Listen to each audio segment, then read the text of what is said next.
On June 8th, 2024, Brian was driving his 2023 Toyota Corolla GR on the highway. He then noticed that something was wrong.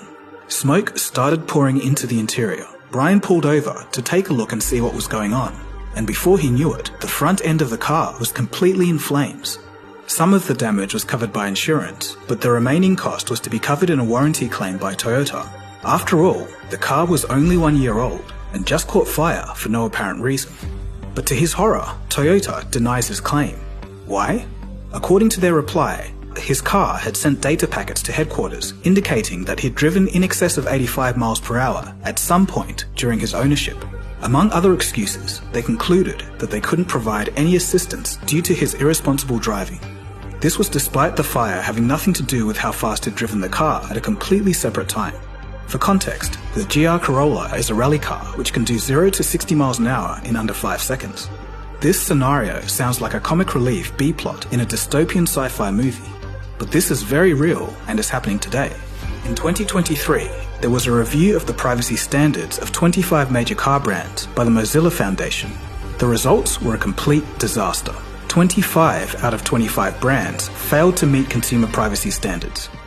According to the ABC Australia, the report revealed that murky and vague privacy policies allowed brands like BMW, Ford, Toyota, Tesla, Kia, and Subaru to collect highly sensitive and personal data. Shockingly, this includes information on activity, immigration status, race, facial expressions, weight, health, genetic information, and driving locations. And unfortunately, these companies can potentially sell this data to third parties. And the data is being collected by sensors, microphones, cameras, car apps, the phones and devices that drivers connect to their cars, and company websites. The report named Nissan as the worst offender, as they collected data on, quote, activity, health diagnosis data, and genetic data. But strangely, no one knows exactly how they got this information. Nissan say that they can share and sell consumers, quote, preferences, characteristics, psychological trends, predispositions, behavior, attitudes, intelligence abilities, and aptitudes, end quote. Nissan, or Nissan if you're American, can give this information to data brokers, law enforcement, and other third parties. The report also called out Toyota's privacy policies as, quote, a near incomprehensible galaxy, end quote, spread across 12 separate documents. Mozilla asked the companies about encryption of the data, and only one of the brands, Mercedes, even responded. Jen Kaltwriter of Mozilla was stunned by the findings and would conclude, quote, all new cars today are privacy nightmares on wheels that collect huge amounts of personal information, end quote. It's pretty insane already, but it goes deeper. In March of 2024, the New York Times released a bombshell investigation of how car companies are selling driver data to insurance companies.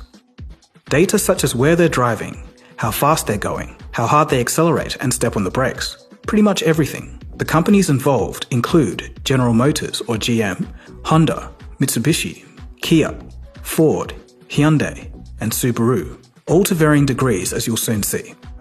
Car manufacturers will always try to hammer this point home. And at a stretch, if you squint your eyes, perhaps you could see it that way. But if we're being real, it turns out that these car companies are making millions off selling your driver data to brokers and onto insurance companies. Your insurance premium could start skyrocketing and you have no idea why. The last thing you'd expect is that your humble car was snitching on you to a large corporation. The New York Times gave an example of Ken Dahl, a 65-year-old careful driver who had never been responsible for an accident. Suddenly, in 2022, he got a rude shock when his car insurance cost jumped by 21%. After shopping around, he realized something strange. Other car insurance packages were suddenly unusually high for him too. Wondering what was going on, he asked an insurance agent and he told him the real answer. He'd gotten a bad report from LexisNexis. Now who the heck is that? Well, they're one of those third-party data brokers. And where did LexisNexis get the data from? From General Motors, who made Mr. Dahl's Chevy Bolt. He dug a bit deeper and got his hands on the actual report from Lexus. It was over 130 pages long, detailing every move that he and his wife had made. 640 trips. It included when he was speeding, braked sharply or accelerated sharply, the time they set off for a trip, and the time the trip concluded. Mr. Dahl would tell the New York Times, quote, it felt like a betrayal. They're taking information that I didn't realize was going to be shared and screwing with our insurance. The raw data from your car is collected, sold to data brokers who analyze it and then send it to your insurance company, all without you having a clue. Some car companies do sell the information directly, and some do have opt-in clauses, but many don't and are on by default without the drivers knowing. Furthermore, these drivers aren't aware that their data is being shared with third parties. Even for those drivers who opt in on data collection to improve their driving, they innocently think it's going to help them become a better driver. There's still no obvious indication that this data is going to third parties. A lot of the time, it's hidden behind the fine print of legal jargon. For sports car enthusiasts, it's a nightmare. The same New York Times report shines a light on one Corvette owner. He took his car out for a spin on a professional racetrack. His car's data was then filled with rapid acceleration events, potentially ruining his car insurance score. Another Cadillac owner had had enough after he was denied car insurance by 7 companies. And of course, his LexisNexis report was to blame. He finally did get car insurance, but for twice the price. Kia, Subaru and Mitsubishi also share data with LexisNexis, who has now collected data from over 10 million cars. Ford, Honda and Hyundai are also selling driver data, but to another data broker called Verisk. Subaru states that it only shares odometer data, according to the New York Times, and Ford denies the claims, saying it was only partnering with LexisNexis to, quote, explore ways to support consumers. They go on to state that they send driver data directly to insurance companies only with explicit consent. Kia, Mitsubishi, Hyundai, Honda and Acura all have driving feedback apps where drivers can opt in to monitor how well they're performing on the road. But what drivers may not know is that this data is getting passed on to, you guessed it, either LexisNexis or Verisk. So once again, insurance can potentially be affected as a result of their driving habits without them necessarily knowing. Toyota is no angel in all of this. Rafi Alam from the Australian consumer advocacy group Choice states, quote, when we looked at Toyota's privacy policy, we found that these connected service features will collect data such as fuel levels, odometer readings, vehicle location and driving data, as well as personal information like phone numbers and email addresses, end quote. And all of this isn't to mention the risks of data breaches. Unfortunately, it's just a sign of the times. Data collecting technology is becoming ever more common in newer cars, and much of this can't be opted out of. Most new cars today will have some kind of location tracking technology included. But does it have to be this way? Critics argue that these data collection practices are non-transparent. Hidden clauses in massive complicated contracts aren't good enough. California's privacy regulator, Senator Edward Markey, have called for investigations into these data practices.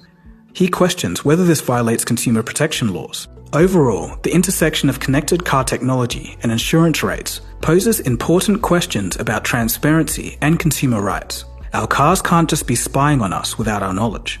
And writing it all in the fine print hidden within walls of legal jargon isn't good enough either.